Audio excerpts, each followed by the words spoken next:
അപ്പോൾ ദാ UK സ്റ്റിക്കറൊക്കെ വണ്ടിയിൽ ഒട്ടിച്ച് ഞങ്ങൾ ചെറിയൊരു യൂറോപ്യൻ റോഡ് ട്രിപ്പിന് റെഡി ആവുകയാണ് കേട്ടോ.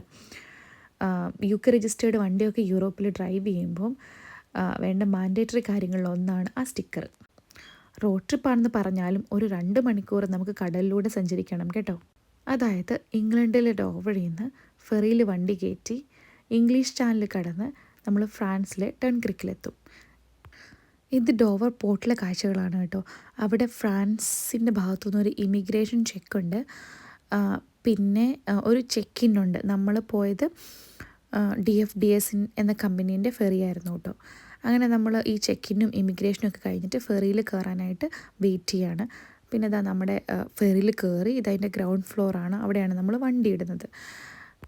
നമുക്ക് വണ്ടിയിലിരുന്ന് യാത്ര ചെയ്യാനുള്ള അനുവാദമില്ല. നമ്മൾ ഫെറീൻ്റെ ഫസ്റ്റ് അല്ലെങ്കിൽ സെക്കൻഡ് ഫ്ലോറിൽ വന്നിട്ട് റെസ്റ്റ് എടുക്കണം. ഞങ്ങളെടുത്തത് പ്രീമിയം ലോഞ്ചായിരുന്നു. അപ്പം സെക്കൻഡ് ഫ്ലോറിലെത്തി. അവിടെ സോഫയും കസേരയൊക്കെ ഉണ്ട്, നമുക്ക് ഇരുന്നും കിടന്നും ഒക്കെ വിശ്രമിക്കാം. പ്രീമിയം ലോഞ്ച് ആയതുകൊണ്ട് ഫുഡൊക്കെ ഫ്രീ ആയിരുന്നു. അപ്പം ഞങ്ങൾ ലാവിഷായിട്ട് ഫുഡൊക്കെ കഴിച്ച് നല്ലതുപോലെ വിശ്രമിച്ചു. പിന്നെ രാത്രി ആയതുകൊണ്ട് കടൽ കാഴ്ചകളൊന്നും അത്ര കാര്യമായിട്ടൊന്നും കാണാൻ പറ്റിയില്ല കേട്ടോ. പിന്നെ അതിൽ ഈ ഫെറിൻ്റെ ഉള്ളിൽ തന്നെ ഒരു നല്ല ഡ്യൂട്ടി ഫ്രീ ഷോപ്പ് ഉണ്ടായിരുന്നു. അത്യാവശ്യത്തിൽ കൂടുതൽ സാധനങ്ങളൊക്കെ ആയിട്ട് താരതമ്യേന നല്ല വിലക്കുറവ് എനിക്ക് തോന്നി കേട്ടോ. പിന്നെ ഇതാണ് ഇതിൻ്റെ ഫസ്റ്റ് ഫ്ലോർ എന്ന് പറയുന്നത്. ഇവിടെ ആകപ്പാടൊരു വ്യത്യാസം, അവിടെ സോഫയുണ്ട്, ഇവിടെ സോഫയില്ല.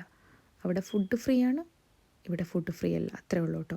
അങ്ങനെ 2 മണിക്കൂറത്തെ യാത്രയ്ക്ക് ശേഷം നമ്മൾ ഡൺക്രിക്കിലെത്തി കേട്ടോ. ഡൺക്രിക്ക് പോർട്ടിലെത്തി. അങ്ങനെ പതിയെ നമ്മുടെ ഫെറിയിൽ നിന്ന് നമ്മുടെ വണ്ടി എടുത്തിട്ട് നമ്മൾ പുറത്തോട്ട് ഇറങ്ങുകയാണ്. ഇവിടെയും അത്ര വലിയ ഫോർമാലിറ്റീസ് ഒന്നും ഉണ്ടായിരുന്നില്ല, ചെറിയൊരു ചെക്കിങ് മാത്രമേ ഉണ്ടായിരുന്നുള്ളൂ.